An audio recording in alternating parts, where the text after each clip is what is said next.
ഇന്ന് പകലത്തെ നമ്മുടെ ദൈവവചന ധ്യാനത്തിനായിട്ട് എഫേസ്യ ലേഖനം എടുക്കാം. അതിന്റെ 3-ാം അധ്യായം 19-ാം വാക്യത്തിന്റെ അവസാന ഭാഗം ആണ് നിങ്ങളോട് ഇന്ന് പകൽ പ്രസംഗിക്കാനുള്ള പ്രേരണ എനിക്ക് കർത്താവ് തന്നത്. സകല വിശുദ്ധന്മാരോടും കൂടെ ഗ്രഹിപ്പാനും പരിജ്ഞാനത്തെ കവിയുന്ന ക്രിസ്തുവിൻ സ്നേഹത്തെ അറിയുവാനും പ്രാപ്തരാകുകയും ദൈവത്തിന്റെ എല്ലാ നിറവിനോളം നിറഞ്ഞു വരികയും വേണമെന്നും പ്രാർത്ഥിക്കുന്നു. അപ്പോസ്തലനായ പൗലോസ്ലീഹ എഫേസോസിലുള്ള വിശ്വാസികൾക്ക് എഴുതുന്ന ലേഖനമാണിത്. പൗലോസ്ലീഹ റോമൻ കാരാഗ്രഹത്തിൽ കിടന്ന ആ 2 വർഷത്തിനുള്ളിൽ എഴുതിയ 4 ലേഖനങ്ങളുണ്ട്. എഫേസ്യ ലേഖനം, ഫിലിപ്പിയ ലേഖനം, കൊലോസ്യ ലേഖനം, ഫിലേമോന്റെ ലേഖനം. ഈ 4 ലേഖനങ്ങളാണ് ആ കാലഘട്ടത്തിൽ പൗലോസ് എഴുതുവാനിടയായി തീർന്നത്. അതിൽ വളരെ പ്രധാനപ്പെട്ട ലേഖനമാണ് എഫേസ്യ ലേഖനം. എഫേസ്യ ലേഖനത്തിന് ലേഖനങ്ങളുടെ റാണി എന്ന അപരനാമത്തിലാണ് അറിയപ്പെടുന്നത്.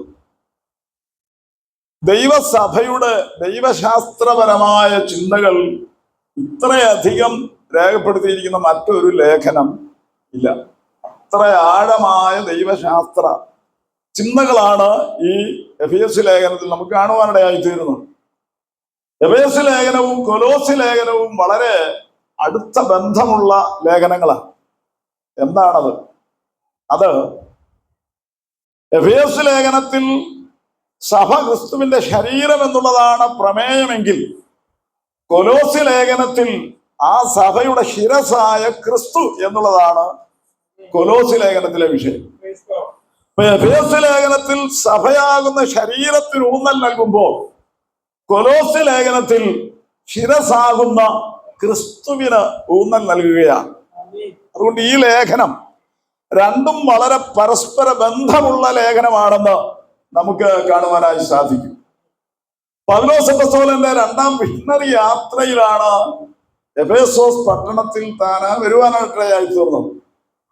ഏകദേശം പ്രവൃത്തി പുസ്തകം 18 അധ്യായം വായിക്കേണ്ട 18-ാം അധ്യായം വായിക്കുമ്പോൾ 1 വർഷവും 6 മാസവും പൗലോസ് കൊരിന്തിൽ സുവിശേഷ വേല ചെയ്തു.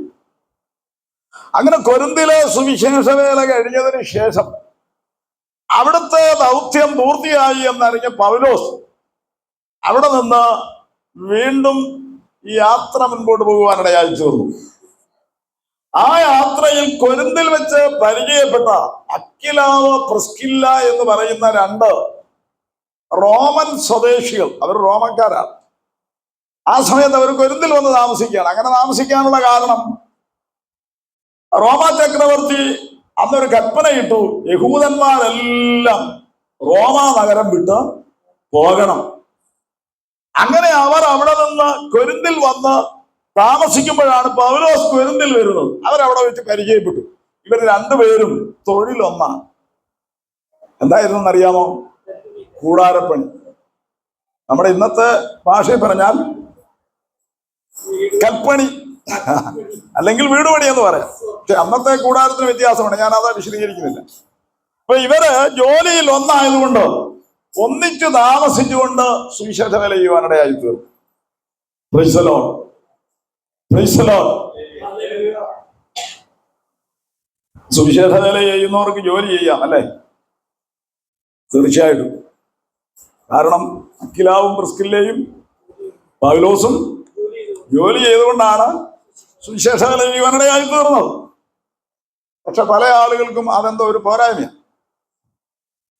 സുവിശേഷ വേലയാണോ എന്ന് ചോദിക്കുമ്പോൾ വേറെ എന്തെങ്കിലും ജോലി ഉണ്ടോ? ഉണ്ട്. അപ്പൊ അവരുടെ ചിന്ത, അദ്ദേഹം ആള് ശരിയല്ല. കാരണം സുവിശേഷ വേലയുടെ കൂട്ടത്തിൽ ജോലിയും കൂടെ ചെയ്യുന്നു. അതിലെന്തോ ഒരു പോരായ്മ പോലാണ് ഇന്നത്തെ ചിന്താഗതി. പക്ഷെ വേദപുസ്തകം ശരിയായി പഠിക്കാം. അങ്ങനെയല്ല, നമുക്ക് ജോലിയോടുകൂടെ സുവിശേഷ വേല ചെയ്യും. എൻ്റെ മൂത്ത മോൻ ഒരു സഭയുടെ ശുശ്രൂഷയാണ് കാനഡയിൽ. അതോടൊപ്പം തന്നെ ജോലിയുണ്ട്. 10 പൈസ സഭയിൽ നിന്ന് അവർ വാങ്ങാറില്ല. അവർക്ക് കിട്ടുന്ന ശമ്പളത്തിന്റെ ദശാംശം കൂടെ അങ്ങോട്ട് കൊടുത്താണ് അവര് സുവിശേഷവേല ചെയ്യുവാനിടയായി തീരുന്നത്. മനസ്സിലോ? അതോർത്ത് ഞാൻ ദൈവത്തെ സ്തുതിക്കുന്നു. സ്തോത്രം. അപ്പൊ ആ നിലയിൽ ഈ അക്കിലാവും പ്രിസ്കില്ലയുമായി പരിചയപ്പെട്ടു. അവർ ഒന്നിച്ച് കൊരിന്തിലെ ശുശ്രൂഷ കഴിഞ്ഞ് പൗലോസിനോട് ഒരുമിച്ച് യാത്ര ചെയ്യുവാനിടയായി. അങ്ങനെ ആ യാത്രയിൽ എഫേസോസ് വഴിയായിട്ട് യാത്ര ചെയ്തപ്പോ എഫേസോസിൽ ചില ദിവസങ്ങൾ താമസിക്കേണ്ടി വന്നു. അങ്ങനെ താമസിച്ചപ്പോൾ അവിടെയുള്ള ആളുകൾ പൗലോസിനോട് പറഞ്ഞു, നീ ഇവിടെ താമസിച്ച് കുറെ കാലം ഞങ്ങളോട് സുവിശേഷം അറിയിക്കണം. പക്ഷെ പൗലോസ് പ്രാർത്ഥിച്ചിട്ട് താൻ ഏത് കാര്യവും ആര് പറഞ്ഞാലും പ്രാർത്ഥിച്ച് നിയോഗമുണ്ടെങ്കിലേ ചെയ്യുള്ളൂ. അങ്ങനെ വേണം ചെയ്യാൻ. മനസ്സിലോ?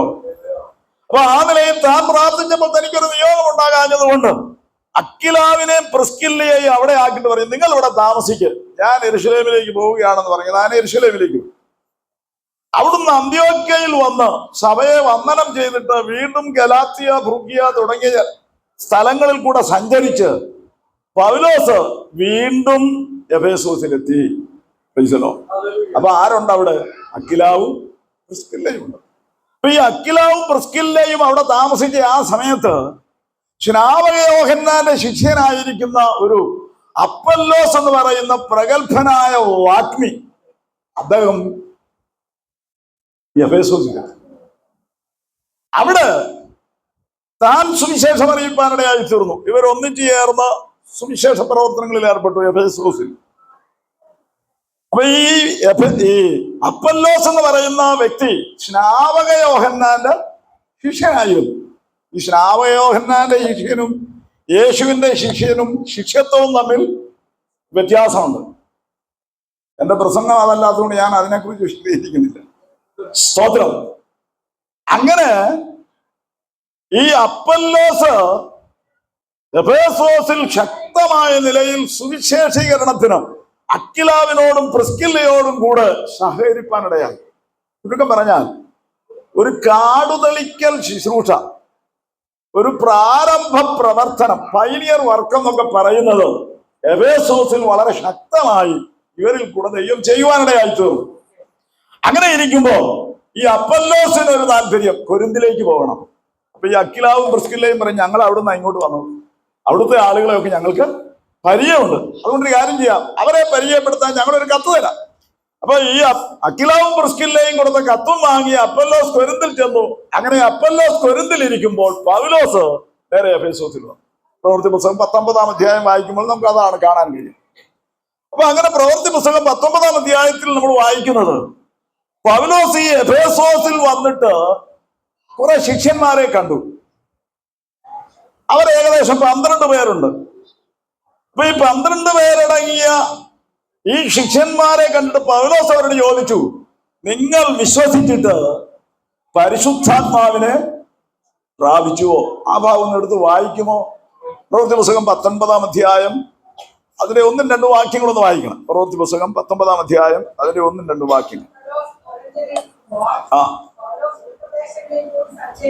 ആ ആ ആ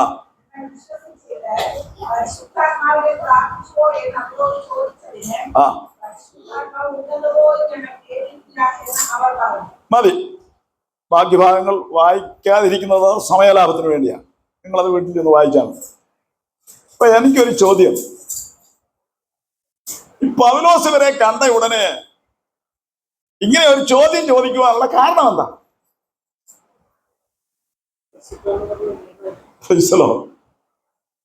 ഇപ്പൊ ഞാന് നിങ്ങളിൽ ഒരു 10 പേരെ വഴി വെച്ച് കണ്ടു, അല്ലെങ്കിൽ ചന്തയിൽ വെച്ച് കണ്ടു, അല്ലെങ്കിൽ വേറെ ഏതെങ്കിലും ഒരു സ്ഥലത്ത് വെച്ച് നിങ്ങൾ ഒരു 10 പേരെ കണ്ടു. ഞാൻ നിങ്ങളോട് എന്തായിരിക്കും ചോദിക്കുന്നത്? നിങ്ങൾ വിശ്വസിച്ചിട്ട് പരിശുദ്ധാത്മാവിനെ പ്രാപിച്ചു എന്നാണ് ചോദിക്കുന്നത്? അല്ല. എന്നാൽ ഞാനിവിടെ ഒരു ആരാധനയ്ക്ക് വന്നു. ആരാധനയിൽ പങ്കെടുത്തു കഴിഞ്ഞപ്പോൾ എനിക്ക് മനസ്സിലായി, ഇവിടെയുള്ള എല്ലാ ആളുകളും ആത്മനിറവ് പ്രാപിച്ചവർ അല്ല എങ്കിൽ ഞാൻ ആ കാര്യം ചോദിക്കും. പ്രൈസലോ. അതുകൊണ്ട് നിങ്ങളോടും ഞാൻ ചോദിക്കുകയാണ്, ആത്മനിറവ് പ്രാപിച്ചവരാണോ നിങ്ങൾ എല്ലാവരും? പ്രൈസലോ. അന്യഭാഷ അടയാളത്തോടുകൂടെ ആത്മനിറവ് പ്രാപിക്കണം. Praise the Lord. Praise the Lord. നിങ്ങൾക്ക് അതിന് എഗ്രി ചെയ്യുവാൻ പറ്റുമോ? അത് ആവശ്യമാണെന്നുള്ള ഒരു തോന്നലുണ്ടോ? Praise the Lord. Praise the Lord. എന്താ ഞാൻ ഇങ്ങനെ പറയുവാനുള്ള കാരണം? പൗലോസ് പറഞ്ഞതാ ഞാൻ പറയാനുള്ള കാരണം. പൗലോസ് ഈ ശിഷ്യന്മാരെ ഏതോ ഒരു കൂട്ടായ്മയ്ക്കാണ് പരിചയപ്പെട്ടത്. അപ്പോൾ പൗലോസിന് മനസ്സിലായി ഇവരെല്ലാം ആത്മാവ് പ്രാപിച്ചവർ അല്ല. അതുകൊണ്ടാണ് പൗലോസ് ചോദിച്ചത്, നിങ്ങൾ വിശ്വസിച്ചിട്ട് പരിശുദ്ധാത്മാവിനെ പ്രാപിച്ചുവോ? അവർ പറഞ്ഞു പരിശുദ്ധാത്മാവ് ഉണ്ടെന്ന് പോലും ഞങ്ങള് കേട്ടിട്ടില്ല. അവിടെ പൗലോസ് ചോദിച്ചു, നിങ്ങളുടെ സ്നാനം ഏതായിരുന്നു? അപ്പൊ അവര് പറഞ്ഞു ഞങ്ങൾ യോഹന്നാന്റെ. അപ്പൊ 2 വിധത്തിലുള്ള സ്നാനം ഉണ്ടായിരുന്നു അന്ന്. യോഹന്നാൻ സ്നാപകന്റെ സ്നാനം. അപ്പൊ യേശു പരസ്യശുശ്രൂഷ തുടങ്ങുന്നതിന് മുൻപേ യോഹന്നാൻ പരസ്യശുശ്രൂഷ തുടങ്ങി അല്ലെ? യോഹന്നാനാണ് ആദ്യം എന്ത് ചെയ്തത്? മാനസാന്തര സുവിശേഷം പ്രസംഗിച്ചത്. അങ്ങനെ ധാരാളം ആളുകൾ യഹൂദ മതത്തിൽ നിന്ന് യോഹന്നാന്റെ അടുക്കൽ വന്ന് സ്നാനപ്പെടുവാനിടയായി തീർന്നു. നമുക്കറിയാം 400 വർഷത്തെ ഇടവേളയ്ക്ക് ശേഷമാണ് യഹോവ ഇപ്രകാരം അരുളി ചെയ്യുന്നു എന്നൊരു ശബ്ദം യഹൂദന്മാരുടെ ഇടയിൽ മുഴങ്ങിക്കേൾക്കുവാനിടയായി തീരുന്നത്. Price the Lord. Praise the Lord. അപ്പൊ ആ 400 വർഷത്തെ ഇടവേളയ്ക്ക് ശേഷം വന്ന് ദൈവത്തിന്റെ അരുളപ്പാടുകൾ യോഹന്നാൻ സ്നാപകൻ അറിയിച്ചപ്പോൾ 400 വർഷം ദൈവവുമായിട്ടൊരു ബന്ധമില്ലാതെ മുരടിച്ചും മരവിച്ചും കിടന്ന യഹൂദ മനുഷ്യരുടെ മനസ്സാക്ഷിയോട് പരിശുദ്ധാത്മാവ് ഇടപെടുവാൻ തുടങ്ങി. അവരിൽ ഒരു കൂട്ടം യോഹന്നാന്റെ കൈക്കീഴിൽ വന്ന് സ്നാനമേറ്റു. അവരോടാണ് യോഹന്നാൻ പറഞ്ഞത്, സർപ്പസന്തതികളെ, വരുവാനുള്ള കോപത്തിൽ നിന്ന് ഒഴിഞ്ഞു പോകുവാൻ നിങ്ങൾക്ക് ഉപദേശിച്ചു തന്നതാര്? ഇപ്പോൾ തന്നെ വൃക്ഷങ്ങളുടെ ചുവടിന് കോടാലി വെച്ചിരിക്കുന്നു. നല്ല വൃക്ഷം കായ്ക്കാത്ത, ആ നല്ല ഫലം കായ്ക്കാത്ത വൃക്ഷമൊക്കെ വെട്ടി തീയിലിട്ട് കളയും എന്നിത്യാദി കാര്യങ്ങൾ യോഹന്നാൻ സ്നാപകൻ സുവിശേഷം അറിയിപ്പാനിടയായി തീർന്നു. അങ്ങനെ ഇരിക്കുമ്പോഴാണ് യേശു വന്ന് യോഹന്നാന്റെ കൈക്കീഴിൽ സ്നാനപ്പെട്ട് ദൈവരാജ്യത്തെ കുറിച്ച് പ്രസംഗിക്കുവാൻ തുടങ്ങി. Price the Lord. അങ്ങനെ യേശു ക്രിസ്തു ശിഷ്യന്മാരെ ചേർത്തിട്ട് തന്റെ ശിഷ്യന്മാരോട് തന്റെ ദൗത്യ നിർവഹണമെല്ലാം കഴിഞ്ഞ് സ്വർഗാരോഹണം ചെയ്യുമ്പോൾ ഇങ്ങനെ പറഞ്ഞു, നിങ്ങൾ പോയി സകല ജാതികളെയും ശിഷ്യപ്പെടുത്തണം. പിതാവിന്റെയും പുത്രന്റെയും പരിശുദ്ധാത്മാവിന്റെയും നാമത്തിൽ അവരെ സ്നാനപ്പെടുത്തണം. അപ്പൊ യേശുക്രിസ്തു ശിഷ്യന്മാരെ പഠിപ്പിച്ചതും കൽപ്പിച്ചതുമായ സ്നാനമാണ്. ഏതു സ്നാനം? പിതാവിന്റെയും പുത്രന്റെയും പരിശുദ്ധാത്മാവിന്റെയും നാമത്തിലുള്ള സ്നാനം. യോഹന്നാൻ സ്നാനപ്പെടുത്തിയതിൽ എന്തില്ലായിരുന്നു? ഒരു നാമങ്ങളും ഇല്ലായിരുന്നു. മാനസാന്തരത്തിനായി വരുന്ന ആളുകൾ പാപമേറ്റു പറയുമ്പോൾ അവരെ വെള്ളത്തിൽ മുക്കിപ്പൊക്കി വിടുക മാത്രമായി. അങ്ങനെയുള്ള ഒരു കൂട്ടമായിരുന്നു എവിടെ ഉണ്ടായിരുന്നത്? എഫേസോസിൽ ഉണ്ടായിരുന്നു. അവരെയാണ് പൗലോസ് കണ്ടിട്ട് അവരോട് ചോദിക്കുന്നത്, നിങ്ങൾ വിശ്വസിച്ചിട്ട്? അപ്പൊ അവരുടെ മറുപടി, ഞങ്ങൾ പരിശുദ്ധാത്മാവ് ഉണ്ടെന്ന് പോലും. ആ വാക്കിൽ നിന്ന് നമുക്ക് മനസ്സിലാക്കാം ഇവര് പിതാവിന്റെയും പുത്രന്റെയും പരിശുദ്ധാത്മാവിന്റെയും നാമത്തിലുള്ള സ്നാനമല്ല സ്വീകരിച്ചത്. അങ്ങനെയാണെങ്കിൽ തീർച്ചയായിട്ടും അവരിങ്ങനെ ഒരു മറുപടി പറയുകയില്ല. Praise the Lord. Praise the Lord. Paulose അവര് യേശുക്രിസ്തു കൽപ്പിക്കാതെ നടത്തുവാൻ പറഞ്ഞ, കഴിക്കുവാൻ പറഞ്ഞ ആ സ്നാനം കഴിപ്പിക്കുവാനിടയായി. അവരുടെ മേൽ കൈവച്ചു. അവർ ഏകദേശം 12ഓളം പേരായിരുന്നു. അവർ പരിശുദ്ധാത്മാവിൽ നിറയുകയും അന്യഭാഷകളിൽ സംസാരിക്കുകയും പ്രവചിക്കുകയും ചെയ്യുവാനിടയായി. Praise the lord. ഒരു സ്തോത്രം പറയാമോ? ഹല്ലേലൂയ. അങ്ങനെയാണെങ്കിൽ ഇന്ന് മുതൽ ഇവിടെയുള്ള ദൈവമക്കളോട് എനിക്ക് ഈ വചനാടിസ്ഥാനത്തിൽ ഓർപ്പിക്കുവാനായിട്ടുള്ളത്, രക്ഷിക്കപ്പെട്ടു സ്നാനപ്പെട്ട നമ്മൾ പരിശുദ്ധാത്മ നിറവിൽ ദൈവത്തെ ആരാധിക്കണമെന്നുള്ളതാണ് ദൈവത്തിന് നമ്മെക്കുറിച്ചുള്ള പദ്ധതി. Price the Lord. എന്തുകൊണ്ടാണ് ഞാൻ അങ്ങനെ വളരെ കർക്കശമായി പറയുന്നതെന്ന് ചോദിച്ചാൽ, ഈ ബുദ്ധി കൊണ്ടും പ്രാർത്ഥിക്കാം, ആത്മാവ് കൊണ്ടും പ്രാർത്ഥിക്കാം. പൗലോസ് അപ്പോസ്തലൻ 1-14 അധ്യായത്തിൽ പറയുന്നുണ്ട്, നിങ്ങളെല്ലാവരേക്കാൾ അധികം അന്യഭാഷ സംസാരിക്കുന്നവനാണ് ഞാൻ, അതുകൊണ്ട് ഞാൻ ദൈവത്തെ മഹത്വപ്പെടുത്തുന്നു. എന്നിട്ട് പൗലോസ് പറയുന്നുണ്ട്, ഞാൻ ബുദ്ധി കൊണ്ട് പ്രാർത്ഥിക്കും, ആത്മാവ് കൊണ്ട് പ്രാർത്ഥിക്കും. ഞാൻ ബുദ്ധി കൊണ്ട് പാടും, ആത്മാവ് കൊണ്ട് പാടും. 14-ാം അധ്യായത്തിന്റെ 6 ഭാഗത്തേക്ക് വരുമ്പോൾ താൻ പറയുന്നു, അന്യഭാഷകളിൽ സംസാരിക്കുന്നവൻ മനുഷ്യനോടല്ല ദൈവത്തോടത്രേ സംസാരിക്കുന്നു, ആരും അത് തിരിച്ചറിയുന്നില്ല. Praise the Lord. Praise the lord. നമ്മുടെ പ്രാർത്ഥന പിശാചിന് പോലും മനസ്സിലാക്കാതെ ദൈവസന്നിധിയിൽ എത്തണമെങ്കിൽ എങ്ങനെ പ്രാർത്ഥിക്കണം? പരിശുദ്ധാത്മാവിൽ പ്രാർത്ഥിക്കും. Price the Lord. Praise the lord. നമ്മൾ പാർക്കുന്ന ഈ ദേശം അല്ലെങ്കിൽ ഈ ലോകം ദുഷ്ടന്റെ അധീനതയിലാണ്. ഇപ്പൊ പിശാചിന് അനുവദിക്കപ്പെട്ട ഒരു സമയമുണ്ട്. ആ സമയം വരെ അവൻ ഇവിടെ കാര്യങ്ങളെല്ലാം നിയന്ത്രിച്ചുകൊണ്ടിരിക്കുക. സ്തോത്രം, സ്തോത്രം. അപ്പൊ അവന്റെ ഈ നിയന്ത്രണത്തിൽപ്പെട്ട ലോകത്തിൽ നാം നമ്മുടെ ഭാഷയിൽ ദൈവത്തോട് പ്രാർത്ഥിച്ചാൽ അത് പിശാചിന് മനസ്സിലാകും. അവൻ നമ്മുടെ ആ പ്രാർത്ഥനകൾക്ക് തടസ്സങ്ങൾ ഇടുവാനിടയായിത്തീരും. എന്നാൽ മറിച്ച് പിശാചിന് പോലും മനസ്സിലാകാത്ത നിലയിൽ നാം അന്യഭാഷകളിൽ ദൈവത്തോട് സംസാരിക്കുകയും പ്രാർത്ഥിക്കുകയും ചെയ്താൽ നമ്മുടെ പ്രാർത്ഥനയ്ക്ക് പിശാചിന് തടസ്സം നിൽക്കുവാൻ കഴിയുകയില്ല. സ്തോത്രം. അതുകൊണ്ട് ഇന്ന് പകൽ ഇവിടെയുള്ള ദൈവമക്കളോട് ഞാൻ ഓർപ്പിക്കട്ടെ, കർത്താവിന് സ്തോത്രം. അതുകൊണ്ടാണ് അന്യഭാഷകളിൽ പരിശുദ്ധാത്മ നിറവിൽ നാം പ്രാർത്ഥിക്കണമെന്ന് പറയുന്നത്. സ്തോത്രം. ഇത് തിരിച്ചറിഞ്ഞത് കൊണ്ടാണ് പൗലോസ് അവരെ കണ്ടിട്ട് ചോദിച്ചത്, നിങ്ങൾ വിശ്വസിച്ചിട്ട് പരിശുദ്ധാത്മാവിനെ പ്രാപിച്ചു ഇല്ല എന്ന് പറഞ്ഞു. അവരെ ധ്യാനപ്പെടുത്തി. അവർ പരിശുദ്ധാത്മാവിൽ നിറഞ്ഞു, അന്യഭാഷകൾ സംസാരിച്ചു, പ്രവചിച്ചു. ശ്രദ്ധിക്കണേ, 12 പേരടങ്ങിയ ഒരു ചെറിയ കൂട്ടം ആളുകൾ നീണ്ട 2 വർഷക്കാലമെങ്കിലും അപ്പല്ലോസ് എന്ന് പറയുന്ന വാഗ്മി എഫേസോസിൽ താമസിച്ച് സുവിശേഷം അറിയിച്ചിട്ട് ആ പട്ടണത്തിൽ കാര്യമായ ചലനങ്ങളൊന്നും ഉണ്ടായില്ല.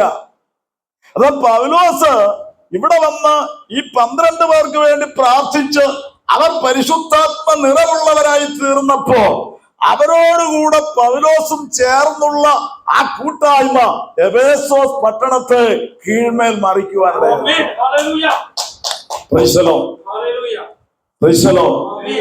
പ്രവൃത്തി പുസ്തകം 19-ാം അധ്യായം നിങ്ങൾ വീട്ടിൽ ചെന്ന് വായിക്കണം. അവിടെ വായിക്കുന്നത് മന്ത്രവാദികളായ ആളുകൾ മാനസാന്തരപ്പെട്ടിട്ട് അവർ മന്ത്രവാദത്തിന് ഉപയോഗിച്ചിരുന്ന പുസ്തകങ്ങൾ കൊണ്ടുവന്നിട്ട് എന്ത് ചെയ്തു? കത്തിച്ചു കളഞ്ഞു. Price the Lord. Praise the Lord. അപ്പൊ അങ്ങനെയുള്ള നിലയിൽ മന്ത്രവാദികളായ ആളുകളെ പോലും സ്വാധീനിക്കത്തക്ക നിലയിൽ എഫേസോസ് പട്ടണത്തിൽ ഒരു വലിയ ആത്മപ്രവാഹം ഉണ്ടാകുവാനിടയായി തീർന്നു. എഫേസോസ് പട്ടണത്തിനുള്ള പ്രത്യേകത എന്താണെന്ന് അറിയാമോ? ഈ പട്ടണം ഡയാന എന്ന് പറയുന്ന അർത്തമീസ് എന്ന മലയാള ഭാഷയിൽ എഴുതിയിരിക്കുന്ന ഒരു ലോക പ്രശസ്തമായ ദേവിയുടെ പേരിലുള്ളതാണ്. സ്തോത്രം. അപ്പൊ ആ പട്ടണത്തിന്റെ ആധിപത്യം അവരുടെ വിശ്വാസം അനുസരിച്ച് ആർക്കുള്ളതാണ്? അർത്തമീസ് ദേവിക്കുള്ളതാണ്. പക്ഷെ ആത്മനിറവിൽ ഈ ചെറിയ കൂട്ടം ദൈവത്തെ ആരാധിച്ചപ്പോ അർത്തമീസ് ദേവിയുടെ അടിവേര് ദൈവം വെട്ടിക്കളയുവാനിടയായി. ആ പട്ടണത്തിൽ ഈ ദേവിക്കുള്ള സകല സ്വാധീനവും ആരിൽ കൂടെയൊക്കെ ആയിരുന്നു. ആ ആഭിചാരകന്മാരും മന്ത്രവാദികളും മാനസാന്തരപ്പെട്ട് ദൈവത്തിങ്കിലേക്ക് തിരിയുവാനിടയായി തീർന്നു. ഇന്ന് പകൽ നമുക്കതിൽ നിന്നൊരു ദൂത് കേൾക്കുവാനായിട്ടുള്ളത്, നിങ്ങളും ഞാനുമായിരിക്കുന്ന ദേശങ്ങളിൽ വ്യാപരിക്കുന്ന അന്ധകാര ശക്തികളുണ്ട്. ചില പ്രത്യേക ദേശശക്തികൾക്ക് ആ ദേശത്തിന്റെ മേൽ സ്വാധീനമുണ്ട്. ആ സ്വാധീനങ്ങൾ വേരോടെ അറുത്തു കളയുവാൻ മറ്റൊരു മാർഗവുമില്ല. ആത്മാവിൽ ദൈവവചനം സംസാരിക്കുകയും അന്യഭാഷകളിൽ ദൈവത്തെ ആരാധിക്കുകയും ചെയ്യുമ്പോൾ ആത്മമണ്ഡലത്തിൽ നിങ്ങളും ഞാനും അറിയാത്ത ചില പ്രവർത്തികൾ ദൈവം ചെയ്യുവാനിടയായിത്തീരും. Praise the Lord. Praise the lord. നമ്മൾ ഇന്ന് ഓരോ ദിവസവും വാർത്തകൾ കേട്ടാൽ ആത്മഹത്യയില്ലാത്ത ദിവസങ്ങളുണ്ടോ? അപകട മരണങ്ങളില്ലാത്ത ദിവസങ്ങളുണ്ടോ? പീഡന കേസുകളില്ലാത്ത ദിവസങ്ങളുണ്ടോ? നാം കേൾക്കാൻ ഇഷ്ടപ്പെടാത്ത വാർത്തകളാണ് നാം കേട്ടുകൊണ്ടിരിക്കുന്നത്. ഇതിന്റെ പുറകിൽ ആരാണ്? ആരാണ് ഇതിന്റെ പുറകിൽ? പൈശാചിക ശക്തിയാണ്. പിശാചാണ് മനുഷ്യനെ മദ്യപാനത്തിലേക്ക് കൊണ്ടുപോകുന്നത്. പിശാചാണ് മനുഷ്യനെ ആത്മഹത്യയിലേക്ക് കൊണ്ടുപോകുന്നത്. പിശാചാണ് മനുഷ്യനെ ആഭിചാര പ്രവൃത്തിയിലേക്ക് കൊണ്ടുപോകുന്നത്. പിശാചാണ് മനുഷ്യനെ ദുർനടപ്പിലേക്ക് കൊണ്ടുപോകുന്നത്. പിശാചാണ് മനുഷ്യനെ പീഡനങ്ങളിലേക്ക് കൊണ്ടുപോകുന്നത്. ഇതിന്റെ എല്ലാം പുറകിൽ വ്യാപരിക്കുന്ന പൈശാചിക ശക്തികളുടെ ആ നിയന്ത്രണത്താലാണ് ആളുകൾ ഇത്തരത്തിലുള്ള പാപപ്രവൃത്തികൾ ചെയ്യുന്നത്. ഇതിന് നാം കാഴ്ചക്കാരായിരിക്കാനല്ല ദൈവസഭയെ ദൈവം ദേശത്താക്കിയിരിക്കുന്നത്. ഈ പൈശാചിക ശക്തികളോട് ആത്മാവിൽ യുദ്ധം ചെയ്യുവാൻ വേണ്ടിയാണ് ദൈവം ദൈവസഭയെ ദേശത്താക്കിയിരിക്കുന്നത്.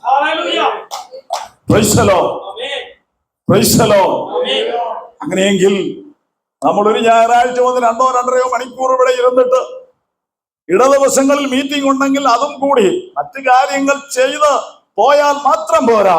അത് ചെയ്യുന്നതോടൊപ്പം അതിനേക്കാൾ പ്രാധാന്യമുള്ള ഒരു കാര്യമാണ് നിങ്ങളിൽ കൂടെയും എന്നിൽ കൂടെയും നാം ആയിരിക്കുന്ന ദേശത്ത് ദൈവത്തിന് ചെയ്യുവാനുള്ളതെന്ന് തിരിച്ചറിഞ്ഞ് അതിനുവേണ്ടി നാം ഏൽപ്പിച്ചു കൊടുത്താൽ ദൈവം നമ്മെ തന്റെ ആത്മാവിൽ നിറയ്ക്കുവാനിടയായി. ഇത് നമ്മൾ വായിച്ച എഫേസ്യ ലേഖനത്തിന്റെ 1-ാം വാക്യത്തിലേക്ക് 1-ാം അധ്യായത്തിലേക്ക് എഫേസ്യ ലേഖനം 1-ാം അധ്യായം അതിന്റെ 22-23 വാക്യങ്ങൾ കൂടി വായിക്കും.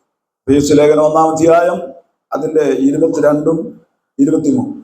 സർവവും അവന്റെ കാൽ കീഴാക്കി വെച്ച് അവനെ സർവത്തിനും മീതെ തലയാക്കി എല്ലാറ്റിലും എല്ലാം നിറയ്ക്കുന്നവന്റെ നിറവായിരിക്കുന്ന അവന്റെ ശരീരമായ സഭയ്ക്ക് കൊടുക്കുകയും ചെയ്യും. അപ്പൊ ദൈവസഭയും ക്രിസ്തുവും തമ്മിലുള്ള ബന്ധം നിങ്ങൾ ശ്രദ്ധിക്കണം. ക്രിസ്തുവാണ് എല്ലാറ്റിലും എല്ലാം നിറയ്ക്കുന്നവൻ. ആരാണ്? അവനാണ് എല്ലാറ്റിന്റെയും നിറവ്. യോഹന്നാൻ 1:16 വായിക്കുമ്പോൾ നമുക്ക് അവിടെ കാണാൻ കഴിയും. അവന്റെ നിറവിൽ നിന്ന് നമുക്കെല്ലാവർക്കും കൃപമേൽ കൃപ ലഭിച്ചിരിക്കുന്നു. ആരുടെ നിറവിൽ നിന്ന്? യേശു ക്രിസ്തുവിന്റെ നിറവിൽ നിന്ന്. നാം സേവിക്കുന്ന ദൈവം പിതാവ്, പുത്രൻ, പരിശുദ്ധാത്മാവെന്ന ത്രിയേക ദൈവമാണ്. ഈ പിതാവിൽ എന്തെല്ലാം നിറവുണ്ടോ ആ നിറവെല്ലാം പുത്രനിലുണ്ട്. പുത്രനിൽ എന്തെല്ലാം നിറവുണ്ടോ അത് പരിശുദ്ധാത്മാവിലുണ്ട്. അപ്പൊ നാം പരിശുദ്ധാത്മാവിൽ നിറയുമ്പോൾ പിതാവിന്റെ നിറവ് പുത്രനിലേക്കും, പുത്രനിലുള്ള നിറവ് പരിശുദ്ധാത്മാവിലേക്കും, പരിശുദ്ധാത്മാവിൽ നിന്നുള്ള ആ നിറവ് നമ്മിലേക്കും വരുമ്പോൾ നാം ദൈവത്തിന്റെ എല്ലാ നിറവിനോളം നിറഞ്ഞു വരുവാനിടയായി. കുറിവാക്യത്തിൽ നമ്മൾ വായിച്ചത് 3:19 ഇതായിരുന്നു: ദൈവത്തിന്റെ എല്ലാ നിറവിനോളം നിറഞ്ഞു വരണം. ദൈവസഭയെ കുറിച്ചുള്ള ദൈവത്തിന്റെ ഹൃദയത്തിന്റെ ആഗ്രഹം നമ്മൾ എവിടം വരെ എത്തണമെന്നാണ്. ദൈവത്തിന്റെ എല്ലാ നിറവിനോളം നിറഞ്ഞു വരണം. പൗലോസിന്റെ പ്രാർത്ഥന കണ്ടോ? പൗലോസിന്റെ ഈ എഫേസ്യ ലേഖനത്തിൽ 2 പ്രാർത്ഥനകളുണ്ട്. 1-ാം അധ്യായത്തിൽ ഒരു പ്രാർത്ഥനയുണ്ട്, 3-ാം അധ്യായത്തിൽ ഒരു പ്രാർത്ഥനയുണ്ട്. അപ്പൊ 3-ാം അധ്യായത്തിലെ പ്രാർത്ഥനയുടെ ഉപസംഹാരമാണ് നമ്മൾ ആദ്യം വായിച്ചത്. 1-ാം അധ്യായത്തിലെ പ്രാർത്ഥനയുടെ ഉപസംഹാരം കഴിഞ്ഞുള്ള ആ കാര്യമാണ് നമ്മൾ ഒടുവിൽ വായിപ്പാനിടയായി തീർന്നത്. അപ്പൊ ഈ 3-ാം അധ്യായത്തിലെ പ്രാർത്ഥനയിൽ പൗലോസ് പ്രാർത്ഥിക്കുകയാണ്: ദൈവമേ, ദൈവത്തിന്റെ എല്ലാ നിറവിനോളം ഇവർ നിറഞ്ഞു വരണം.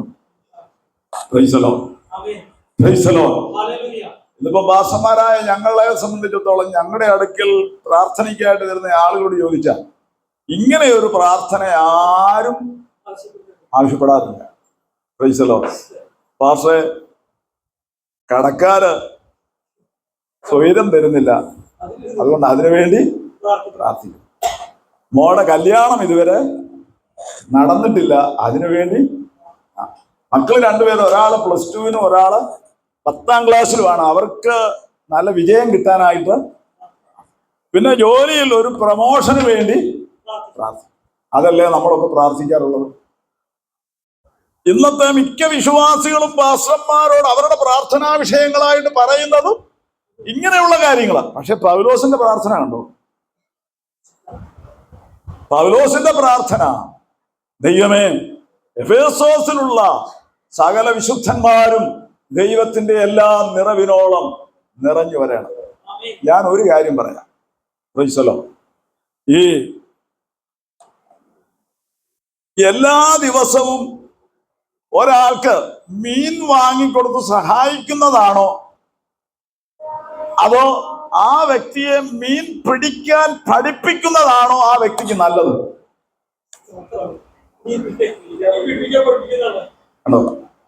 മീൻ പിടിക്കാൻ പഠിപ്പിച്ചാൽ ആ വ്യക്തിയുടെ ആവശ്യം നടക്കും, ആ വ്യക്തി മുഖാന്തരം പലർക്കും അത് ഉപകാരമായി തീരും. ഞാൻ പറഞ്ഞത് മനസ്സിലായോ? അപ്പൊ നമ്മുടെ പ്രശ്ന പരിഹാരത്തിന് വേണ്ടിയല്ല പ്രാർത്ഥിക്കേണ്ടത്. പ്രശ്ന പരിഹാരത്തിന് ദൈവം വെച്ചിരിക്കുന്ന വഴി എന്താണെന്ന് തിരിച്ചറിഞ്ഞിട്ട് അതിനുവേണ്ടി നാം പ്രാർത്ഥിക്കണം. അങ്ങനെ പ്രാർത്ഥിക്കുമ്പോൾ അതിനുള്ള വഴിയാണ് ദൈവത്തിന്റെ എല്ലാ നിറവിനോളം നിറഞ്ഞു വരിക എന്നുള്ളത്. Price the Lord. ഒന്നുകൂടെ പറഞ്ഞാൽ, ദൈവ സാന്നിധ്യത്തിൽ നിറയപ്പെട്ട ഒരു ജീവിതം നയിപ്പാൻ നമുക്ക് കഴിഞ്ഞാൽ ആ ദൈവ സാന്നിധ്യത്തിൽ നിറയപ്പെട്ട ജീവിതത്തിൽ നിനക്ക് വേണ്ടുന്നതെല്ലാം വെച്ചിട്ടുണ്ട്. Price the Lord. Praise the lord. ഒരു വാക്യം കൂടെ ഞാൻ നിങ്ങളുടെ ശ്രദ്ധയിലേക്ക് കൊണ്ടുവന്നിട്ട് എന്റെ വാക്കുകളെ അവസാനിപ്പിക്കാം. Praise the lord. കൊലോസ്യലേഖനോട്, കൊലോസ്യലേഖനം 1-ാം അധ്യായം അതിന്റെ 17-ാമത്തെ വാക്യം വായിച്ചു.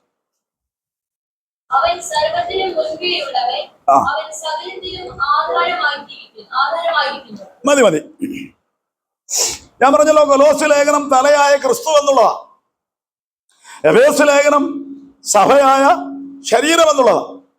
അപ്പൊ ഈ തലയായ ക്രിസ്തു എന്നുള്ള വിഷയത്തിൽ കൊലോസ്യ ലേഖനത്തിൽ പൗലോസ് പറയുമ്പോൾ ഒത്തിരി കാര്യങ്ങൾ അതിനു മുമ്പിൽ പറയുന്നുണ്ട്. ഇവിടെ താൻ പറയുന്നത് അവൻ സകലത്തിനും ആധാരമായിരിക്കുന്നു. ആരാ? ഞാൻ പറയുന്നത് നിങ്ങൾക്ക് ഗ്രഹിക്കാൻ കഴിയുന്നുണ്ടോ? Price the Lord. Praise the Lord. അവൻ സകലത്തിനും ആധാരമായിരിക്കുന്നു. അപ്പൊ യേശു ക്രിസ്തു നമ്മുടെ സകല കാര്യത്തിനും ആധാരം. അങ്ങനെ പറഞ്ഞാൽ നമുക്ക് മനസ്സിലാകത്തില്ല. ഞാനത് എനിക്ക് ദൈവം തന്ന ആ പ്രകാശനമനുസരിച്ച് നിങ്ങളെ ഒന്ന് മനസ്സിലാക്കി തരാൻ പരിശ്രമിക്കാം. അപ്പൊ ഞാനിവിടെ ഒന്ന് പറയുക, എനിക്ക് അങ്കമാലിയിൽ സുരഭി മാർബിളിന്റെ ഓപ്പോസിറ്റ് ഒരു 5 ഏക്കർ സ്ഥലമുണ്ടെന്ന് പറഞ്ഞാൽ നിങ്ങൾക്കത് വിശ്വസിക്കാൻ കഴിയുമോ? നിങ്ങൾ ന്യായമായിട്ട് അത് വിശ്വസിക്കണമെങ്കിൽ നിങ്ങൾക്ക് എന്താണ് കാണേണ്ടത്? അപ്പൊ ഞാൻ ഈ 5 ഏക്കർ വസ്തുവിന്റെ ആധാരം കൂടെ ഇവിടെ വെച്ചിട്ട് പറയുക, എനിക്ക് 5 ഏക്കർ വസ്തുവുണ്ട്. ഇത് റവന്യൂ വകുപ്പിൽ ഈ 5 ഏക്കർ വസ്തുവിന്റെ ആധാരം എന്റെ പേരിൽ തന്നിരിക്കുകയാണെന്ന് പറഞ്ഞാൽ നിങ്ങൾക്കത് വിശ്വസിക്കാതിരിക്കാൻ ഒക്കത്തില്ല. Price the Lord. കാരണം 5 ഏക്കർ വസ്തു എനിക്കുണ്ടെന്നുള്ളതിന്റെ ഉറപ്പാണ് ആധാരം. ഇപ്പൊ മനസ്സിലായോ? ഇപ്പൊ മനസ്സിലായോ? അപ്പൊ യേശുക്രിസ്തു സകലത്തിനും ആധാരം എന്ന് പറഞ്ഞാൽ എന്താ അതിന്റെ അർത്ഥം? എന്താ? യേശുക്രിസ്തു ഈ ലോകത്തിൽ നീ ജീവിക്കുമ്പോൾ മാത്രമല്ല, നിന്നെ നിത്യതയിൽ എത്തിക്കുന്നത് വരെയുള്ള നിന്റെ ജീവിതത്തിൽ എന്തെല്ലാം നിനക്ക് ആവശ്യമാണോ അതിന് മുഴുവൻ ആധാരമാണ് ഞാൻ ഇന്നകം നിങ്ങളോട് പ്രസംഗിക്കുന്ന യേശുക്രിസ്തു. നിങ്ങൾക്ക് രോഗസൗഖ്യം ആവശ്യമുണ്ടോ? നിങ്ങളുടെ രോഗസൗഖ്യത്തിന്റെ ആധാരം യേശുക്രിസ്തുവാണ്. ഞാൻ ഇന്ന് പകൽ നിങ്ങളോട് പ്രസംഗിക്കുമ്പോൾ ഞാൻ പ്രാരംഭത്തിൽ പറഞ്ഞു 4 കീമോ എടുത്തിട്ടാണ് ഞാൻ നിൽക്കുന്നത്. ഈ 4 കീമോ എടുത്ത ഞാൻ ഈ നിലയിൽ നിങ്ങളോട് പ്രസംഗിക്കുവാനുള്ള കാരണം കീമോയുടെ ബലമല്ല, യേശുക്രിസ്തുവാണ് എന്റെ രോഗസൗഖ്യത്തിന്റെ ആധാരമെന്ന് തിരിച്ചറിയുവാനിടയായതിൽ യേശുവിനുള്ള എന്റെ വിശ്വാസമാണ് ഞാൻ നിങ്ങളുടെ മുമ്പിൽ നിൽക്കാനിടയായി തീരുന്നത്. സ്തോത്രം, സ്തോത്രം. ഇന്ന് വരെ നിങ്ങളുടെ ജീവിതത്തിൽ നിങ്ങൾ നിങ്ങളോട് ചോദിക്കണം, എനിക്ക് ആവശ്യം എന്താ? എല്ലാവർക്കും ഒരേ ആവശ്യമല്ല, അല്ലേ? ഓരോരുത്തർക്കും ഓരോ ആവശ്യമാണ്. ചിലർക്ക് സാമ്പത്തിക വിഷയമായിരിക്കാം, ചിലർക്ക് കുഞ്ഞുങ്ങളുടെ വിവാഹമായിരിക്കാം, ചിലപ്പോൾ മക്കളുടെ വിദ്യാഭ്യാസമായിരിക്കാം, ചിലപ്പോൾ സാമ്പത്തിക ബുദ്ധിമുട്ടായിരിക്കാം, കടബാധ്യതയായിരിക്കാം, എന്തുമാകട്ടെ, ചിലപ്പോൾ കുടുംബത്തിന്റെ അസ്വസ്ഥതകളായിരിക്കാം. മാനസാന്തരപ്പെടാത്ത മക്കൾ ഉണ്ടെങ്കിൽ അവർ മാതാപിതാക്കൾക്ക് ഒരു തലവേദനയായി തീർന്നതായിരിക്കാം. ഏതുമാകട്ടെ, നിങ്ങളുടെ ആവശ്യം എന്തുമാകട്ടെ, ഇന്ന് പകൽ ഈ വചനത്തിന്റെ ഉറപ്പിൽ ഞാൻ നിങ്ങളോട് പറയുന്നു, യേശു ക്രിസ്തു നിങ്ങൾക്ക് ആവശ്യമുള്ളതെന്തോ അതിന്റെ ആധാരമാണെന്നുള്ള തിരിച്ചറിവിൽ നിങ്ങൾ ദൈവത്തെ സ്തുതിക്കാൻ തുടങ്ങുമ്പോൾ ദൈവം നിങ്ങൾക്ക് വേണ്ടി വൻ കാര്യങ്ങൾ ചെയ്യുവാനിടയായി. അതിന്റെ രാമൻ പറയാൻ കഴിയുമോ? Price the Lord. അതാണ് പൗലോസോട് പറഞ്ഞിരിക്കുന്നത്, അവൻ സകലത്തിനും ആധാരം. ഞാൻ ഈ കഴിഞ്ഞ ചില ദിവസങ്ങൾക്ക് മുമ്പ് പല വിഷയങ്ങളോടുള്ള ബന്ധത്തിൽ ഭാരപ്പെട്ട് ഇങ്ങനെ പ്രാർത്ഥിക്കുമ്പോൾ, കർത്താവേ, എന്തുകൊണ്ടാണ് എൻ്റെ ജീവിതത്തിൽ ഇങ്ങനെയുള്ള കാര്യങ്ങൾ സംഭവിക്കുന്നത് എന്നിങ്ങനെ ദൈവത്തോട് പ്രാർത്ഥിക്കുകയും ഒരു പ്രത്യേക വിഷയത്തോടുള്ള ബന്ധത്തിൽ ഞാൻ ദൈവത്തോട് വളരെ കരഞ്ഞപേക്ഷിക്കുമ്പോൾ ദൈവം ആദ്യമായിട്ട് എന്നോട് ഇടപെട്ടത് ഈ വാക്യമാണ്. ഏതാ? അവൻ സകലത്തിനും ആധാരം. ഞാൻ ആ വചനം ധ്യാനിച്ചു കഴിഞ്ഞപ്പോൾ എനിക്കൊരു കാര്യം മനസ്സിലായി. എൻ്റെ ജീവിതത്തിൽ മരുന്നിനേക്കാൾ വലുത് കർത്താവാണ്. Price the Lord. എൻ്റെ ഒരു വളരെ അടുത്ത ഫാമിലി ഫ്രണ്ട്, ആ സഹോദരന്റെ ഭാര്യയുടെ അനുജത്തി, അവരിവിടെ തിരുമുടിക്കുന്നിലാണ് വീട്. ബോംബെയിലായിരുന്നു അവർക്ക് ജോലി. അവര് RC ബാക്ക്ഗ്രൗണ്ടിലുള്ളവരാണ്. എൻ്റെ ഫാമിലി ഫ്രണ്ട് കുടുംബമായിട്ട് വിശ്വാസത്തിലാണ്. ഞങ്ങളാണ് അവരെ വിശ്വാസത്തിലേക്ക് കൊണ്ടുവരുവാനിടയായി തീർന്നത്. ആ സഹോദരിയുടെ അനുജത്തി ക്യാൻസർ രോഗം ബാധിച്ചിട്ട് ഏകദേശം 50 ലക്ഷം രൂപയ്ക്കടുത്ത ട്രീറ്റ്മെന്റ് ചെയ്തു. പക്ഷേ ഡെഡ് ബോഡി നാട്ടിൽ കൊണ്ടുവന്ന് നടക്കുവാനിടയായി. Praise the Lord. Praise the lord. പണമുള്ളത് കൊണ്ട് സൗഖ്യം കിട്ടുമോ? വൈദ്യശാസ്ത്രത്തിൽ ആശ്രയിച്ചതുകൊണ്ട് സൗഖ്യം കിട്ടുമോ? ഇല്ല. ഈ കാര്യങ്ങളൊക്കെ തിരിച്ചറിഞ്ഞപ്പോഴാണ് ഈ വാക്യം എന്നെ ബലപ്പെടുത്തുവാനിടയായി തീർന്നത്. അവൻ സകലത്തിനും ആധാരം. ഞാനിങ്ങനെ പ്രാർത്ഥിച്ചുകൊണ്ടിരിക്കുമ്പോൾ പരിശുദ്ധാത്മാവിന്റെ ഹൃദയത്തിൽ പ്രേരണ നൽകി 30-ാം സങ്കീർത്തനം വായിക്കാൻ. ആ 30-ാം സങ്കീർത്തനം ഇങ്ങനെയാണ്: ഓവേ, ഞാൻ നിന്നെ പുകഴ്ത്തുന്നു, നീ എന്നെ ഉദ്ധരിച്ചിരിക്കുന്നു, എന്റെ ശത്രുക്കൾ എന്നെ കുറിച്ച് സന്തോഷിപ്പാൻ ഇടയാക്കിയതുമില്ല. ഞാൻ യഹോവയോട് വിളിച്ചപേക്ഷിച്ചു, അവൻ എന്നെ സൗഖ്യമാക്കുകയും ചെയ്തു. കർത്താവിന് സ്തോത്രം. ആ വചനം കൂടെ എന്നോട് ഇടപെട്ട് കഴിഞ്ഞപ്പോൾ എൻ്റെ ഹൃദയത്തിൽ ഞാൻ ഒരു സംശയത്തിനും കണികയില്ലാതെ ദൈവം നൽകിയ വിടുതലിൽ ഉറയ്ക്കുവാനിടയായി തീർന്നു. അതുകൊണ്ട് ഇന്ന് പകൽ എന്റെ ജീവിതാനുഭവത്തിൽ നിന്നും ഈ വചനത്തിൽ നിന്നും എനിക്ക് നിങ്ങളോട് പറയുവാനായിട്ടുള്ളത്, അവൻ സകലത്തിനും ആധാരം. എഫെസ്യർ 1-ാം അധ്യായത്തിന്റെ 22-23 വാക്യങ്ങളിൽ നമ്മൾ ഇങ്ങനെയാണ് വായിക്കുന്നത്: അവൻ അവനെ സകലത്തിനും തലയാക്കി എല്ലാറ്റിലും എല്ലാം നിറയ്ക്കുന്നവന്റെ നിറമായിരിക്കുന്ന ശരീരമായ സഭയ്ക്ക്. അപ്പൊ ക്രിസ്തുവിൽ എന്തെല്ലാം നിറവുണ്ടോ അതെല്ലാം ആർക്ക് കൊടുത്തു? അത് കിട്ടിയ സഭയാണോ ഇത്? Price the Lord. Praise the Lord. നമ്മെ കുറിച്ച് ദൈവം ആഗ്രഹിക്കുന്നത് ആ നിറവിൽ കാണുവാൻ വേണ്ടിയാണ്. ഒരു കാര്യം പറഞ്ഞ് അവസാനിപ്പിക്കും. ഓടി വരുന്ന വാഹനങ്ങൾ പെട്രോൾ അല്ലെങ്കിൽ ഡീസൽ തീരുന്നു എന്നുള്ള സിഗ്നൽ കണ്ടാൽ എങ്ങോട്ട് കയറും? അടുത്ത ഫില്ലിംഗ് സ്റ്റേഷനിലേക്ക്. എന്തിനാ? പിന്നെയും യാത്ര ചെയ്യണമെങ്കിൽ ടാങ്ക് നിറയണം.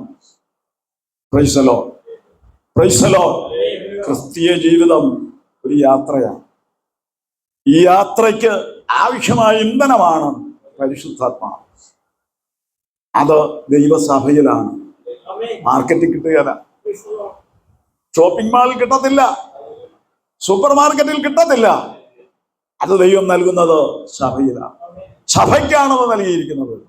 അതുകൊണ്ട് ഇന്ന് പകൽ ഞാൻ പറയട്ടെ, ആ നിലയിൽ നമ്മെ നിറയ്ക്കുവാൻ ദൈവം മതിയായവനാണ്.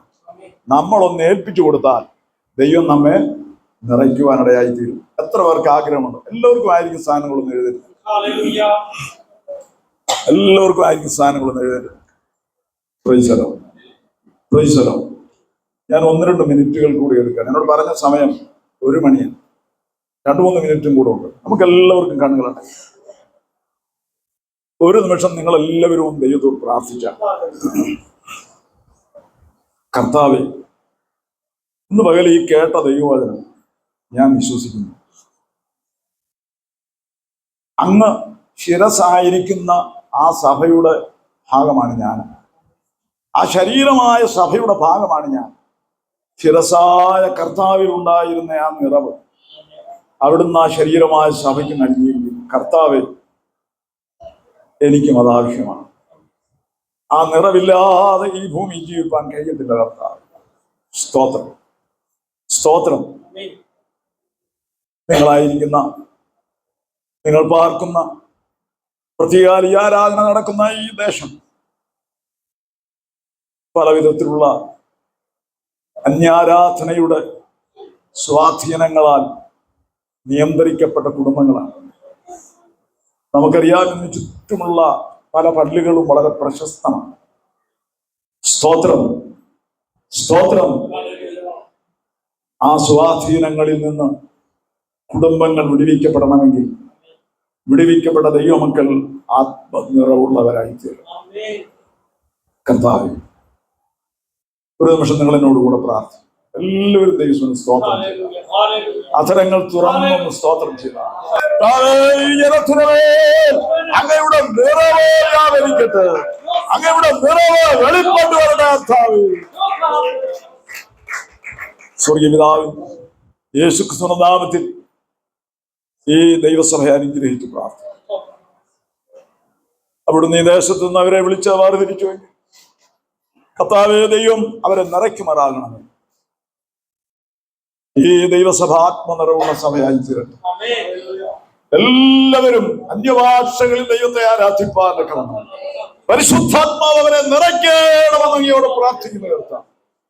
അതിനായിട്ടുള്ള ഒരു ദാഹം, അടങ്ങാത്ത ഒരു ദാഹം തിരുവേനി അവർക്ക് നൽകണമേ. കർത്താവേ, ആ നിറവിൽ ഞങ്ങൾക്ക് ആവശ്യമുള്ളതെല്ലാം ഉണ്ട്. അതുകൊണ്ട് ആ നിറവിന് വേണ്ടി ഞങ്ങൾ ആഗ്രഹിപ്പാൻ എളിയവനെ ഒരിക്കൽ കൃത്യകരങ്ങളിൽ ഏൽപ്പിക്കുന്ന നല്ല കൂട്ടായ്മയ്ക്ക് സ്തോത്രം. സകല മഹത്വം അങ്ങേക്ക് യേശുക്രിസ്തുവിന്റെ നാമത്തിൽ പ്രാർത്ഥിക്കുന്നു. പിതാവേ, കേൾക്കുമാറാകണം. നിങ്ങൾക്ക് എല്ലാവർക്കും നിറഞ്ഞ ഹൃദയത്തോടെയുള്ള നന്ദി പറഞ്ഞുകൊണ്ട് എന്റെ വാക്കുകൾ സ്വീകരിക്കുന്നു. കർത്താവ് നമ്മെ അനുഗ്രഹിക്കട്ടെ. അവസരം തന്ന ദൈവദാസനോടും സഭയോടും പ്രത്യേകം